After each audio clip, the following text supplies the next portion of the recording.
Multi-chip modules can be a challenging spec. Thankfully, we have computed tomography. Welcome to another X-Ray University video. Let's see how computed tomography can help us inspect multi-layered stacked BGAs. Multi-chip modules are great because they provide a way to stack quite a bit of components in a very small footprint. So instead of having components spread out horizontally on your board, you can just stack them vertically. For X-ray inspection, it becomes a challenge because now all these different components are going to be shadowing each other when you do a 2D X-ray inspection. As you can see here, right, we have this metal cap, and then inside the metal cap you have the memory, the transceiver, the processor, all sitting horizontally, and then underneath it you have a whole layer of solder balls that are used to connect the module to your board. Now, what we do care about right now is that layer of solder balls between the module and the PCB, and how to separate this mass of solder balls from inside the multi-chip module to the solder balls that you care about, which is the solder balls between the module and the PCB.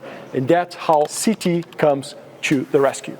On CT, we are able to separate different layers of this assembly. So right here on the top, you see the overall CT, where I can go ahead and visualize individual layers. Look how beautiful that is. Visual layers of the module, and you can see the processor, the memory module, the transceiver here, and I can go ahead and clip and remove parts. So check this out. With this view, and now I have the module itself. So there's nothing else but the module, and I can cut it and clip the way is needed. I can also go ahead and do exactly what we needed to do, which is to visualize and separate just the layer between the multi-chip module and the PCB. And as you can see here, we have a complete spread and all the details of the solder balls and quite a bit of voiding, as you can see here, that needs to be taken care of, and some good balls and some really some heading pillow there. So that gives you an overall perspective of just the layer that you care about. So if you want to learn more about CT inspections, how that can help with your multi-chip or double stack BGA, give us a call today. Find us at creativeelectron.com, and like Tony will not let me forget, don't forget to subscribe. Thanks for watching.